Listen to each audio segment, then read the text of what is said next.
साथियों, आज आउटसोर्स संविदा कर्मचारियों पर तीन बहुत बड़ी खबरें आई हुई हैं। जी हां, आउटसोर्स कर्मचारियों के वेतन में वृद्धि हुई है। ये बहुत बड़ी अपडेट आई है। साथ ही आपको बता दें, दो बड़े आदेश आए हैं संविदा कर्मचारियों को लेकर, जिसमें संविदा कर्मचारियों की ग्रेजुटी भुगतान को लेकर एक महत्वपूर्ण आदेश है। वहीं एक और आदेश संविदा कर्मचारियों को लेकर आया है, जिसमें वेतन को लेकर बड़ी बात कही गई है। तो आज की तीन बड़ी खबरें आपको बताएंगे। तीनों बड़ी खबरें मध्य प्रदेश, उत्तर प्रदेश और राजस्थान से आ रही हैं। जी हाँ दोस्तों, तीनों बड़े राज्य से आउटसोर्स और संविदा कर्मचारियों के लिए तीन बड़ी खबरें आई हुई हैं। तो दोस्तों, आप सभी का बहुत बहुत स्वागत है पार्थ गुरु ज्ञान चैनल में। मैं सतीश तिवारी आपके सामने लेकर आया हूं आज की तीन बड़ी खबरें।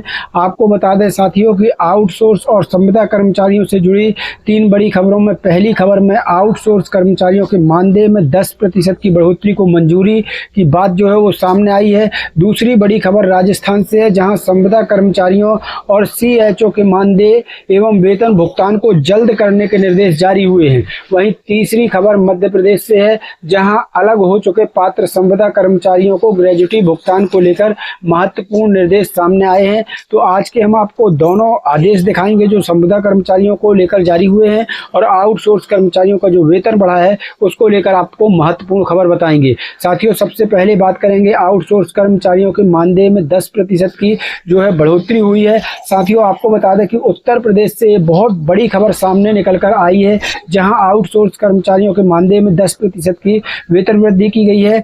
खबर के मुताबिक उत्तर प्रदेश सड़क परिवहन निगम में तैनात आउटसोर्स कर्मचारियों के मानदेय में 10% की बढ़ोतरी को मंजूरी मिलने की बात सामने आई है। ये मैं स्क्रीन में आपको पेपर कटिंग लगा रहा हूँ, आप स्क्रीन में भी देखते चलिएगा। जानकारी के अनुसार कंप्यूटर ऑपरेटर, प्रोग्रामर, लेखाकार और टेली ऑपरेटर जैसे आउटसोर्स पदों के मानदेय में साल में 2 बार बढ़ोतरी का प्रावधान बताया गया है। यानी साल में 2 बार आपका वेतन बढ़ने वाला है। जनवरी और जुलाई माह में 5% की बढ़ोतरी की जाएगी। यानी साल में 2 बार बढ़ेगा, जनवरी में 5% बढ़ेगा और जुलाई में 5% बढ़ेगा। साथियों, इसके अलावा परिवहन निगम मुख्यालय से लेकर क्षेत्रीय स्तर पर तैनात आउटसोर्स कर्मचारियों के बेसिक मानदेय में 5% की बढ़ोतरी जुलाई 2026 में करने की बात की गई है, जिसका लाभ अगस्त माह के वेतन में मिलने की जानकारी दी गई है। मतलब ये जो अगस्त का महीना चल रहा है, जैसे ही पूरा होगा आपका जो वेतन आएगा, इसमें आपको वेतन वृद्धि का फायदा मिलेगा। हालांकि बस मैकेनिकों को लेकर अभी स्थिति अलग है। खबर के अनुसार रोडवेज बसों की कार्यशाला में बाह्य स्रोत से रखे गए मैकेनिक जो हैं, उनके मानदेय श्रेणीवार अभी दोबारा निर्धारित नहीं किया गया है।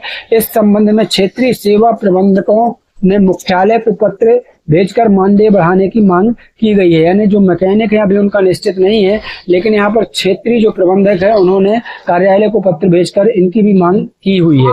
अब बात करते हैं दूसरी बड़ी खबर की, जो कि राजस्थान से आ रही है, जहां संविदा कर्मचारियों को लेकर एक बड़ा आदेश जारी हुआ है। इनके मानदेय और सीएचओ के मानदेय को लेकर ये आदेश जारी हुआ है।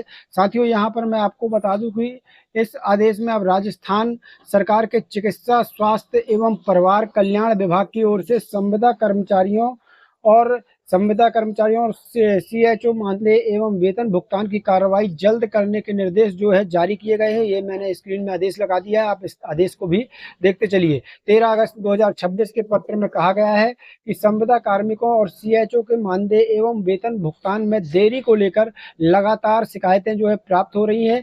ये जो आदेश है यहाँ पर स्क्रीन में लगा हुआ है। पत्र में संबंधित अधिकारियों को निर्देश दिया गया है कि प्रत्येक महीने की 1 से 5 तारीख के बीच संबंधित बिलों को प्राथमिकता के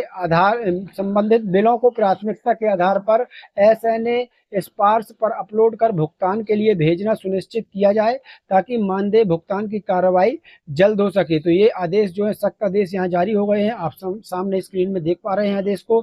यानी कि राजस्थान में संविदा कर्मचारियों के भुगतान में देरी रोकने के लिए विभाग ने समय सीमा के भीतर बिल भेजने पर जो है जोर दिया हुआ है। यानी इस आदेश के हिसाब से अब विभाग ने सख्त कर दिया है कि समय पर बिल भेजिए, ताकि सब कर्मचारियों का वेतन समय पर हो सके। पत्र में यह भी स्पष्ट किया गया है कि लापरवाही के कारण वेतन भुगतान में देरी होती है तो फिर संबंधित कर्मचारी की जवाबदारी तय की जाएगी। यदि स्पष्ट आदेश जारी कर दिए गए हैं कि अगर बिलों में देरी होती है तो फिर संबंधित अधिकारी की जवाबदारी तय होगी। अब दोस्तों, तीसरी बड़ी खबर मध्य प्रदेश में पात्र संविदा कर्मचारियों की ग्रेजुटी को लेकर एक बड़ा आदेश आ गया है। अब बात मध्य प्रदेश की अगर करें तो Madhya Pradesh power transmission company limited की ओर से कंपनी से पृथक, यहाँ देख लीजिए, कंपनी से पृथक हो चुके पात्र संविदा कर्मचारियों को ग्रेजुटी भुगतान को लेकर जो है कार्यालय पर पत्र जारी किया गया है। पत्र में पेमेंट ऑफ ग्रेजुटी एक्ट 1972 के तहत पात्रता की बात कही गई है। साथियों, आपको बता दें, इसमें 5 वर्ष की न्यूनतम सेवा की गणना से संबंधित प्रावधानों का उल्लेख किया गया है। साथियों, मैंने स्क्रीन पर पूरा आदेश लगा दिया है, आप स्क्रीन पर जो है आदेश देख सकते हैं। पत्र के अनुसार संविदा सेवा की अवधि की गणना करते समय लगातार 2 अनुबंधों के बीच नियम या फिर प्रक्रियागत कारणों से हुए अंतराल को सेवा में व्यवधान नहीं मानते हुए सेवा अवधि की गणना करने की बात जो है इस पत्र में कही गई है। इसके अलावा दोस्तों, 1 अगस्त 2023 के बाद सेवा पूर्ण होने या सेवा में रहते हुए मृत्यु होने की स्थिति में पात्र संविदा कर्मचारियों और उनके आश्रितों को ग्रेजुटी भुगतान अधिनियम के प्रावधानों के अनुसार भुगतान की पात्रता जो है इसमें बताई गई है।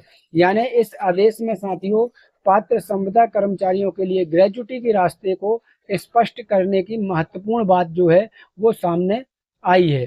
साथियों, यहाँ पर हमने आपको 3 बड़ी खबरें बताई जो कि उत्तर प्रदेश, मध्य प्रदेश और राजस्थान से आई थी। अब आप बताइए आज की तीनों खबरों का सार क्या है। तो तीनों खबरों का अगर हम देखें कि तीनों खबरों का आखिर मतलब क्या है, फायदा क्या है, नुकसान क्या है, तो पूरा सार मैं आपको बता दूं तो उत्तर प्रदेश में आउटसोर्स कर्मचारियों के मानदेय में बढ़ोतरी की खबर, राजस्थान में संविदा कर्मचारियों और सीएचओ के भुगतान को समय पर करने के निर्देश और मध्य प्रदेश में पात्र संविदा कर्मचारियों की ग्रेजुटी को लेकर महत्वपूर्ण निर्देश। ये तीनों ही खबरें कहीं ना कहीं कर्मचारियों के लिए अच्छी खबरें हैं।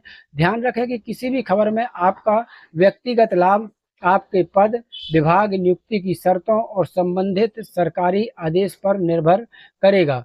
अगर आप आउटसोर्स और संविदा कर्मचारियों से जुड़ी ऐसी खबरें, सरकारी खबरें और नए आदेश सबसे पहले जानना चाहते हैं दोस्तों, तो फिर वीडियो को लाइक करें और इस चैनल को तो तुरंत सब्सक्राइब कर लीजिए, क्योंकि यहाँ पर कोई भी खबर हो तुरंत बता दी जाती है। और कमेंट में बताएं कि आप किस राज्य के कर्मचारी हैं, तो आपको किस राज्य की खबर देखना ज़्यादा अच्छा लगता है, कमेंट में ज़रूर बताना। मिलते हैं अगली बड़ी अपडेट के साथ, तब तक के लिए धन्यवाद। जय भारत, जय हिंद।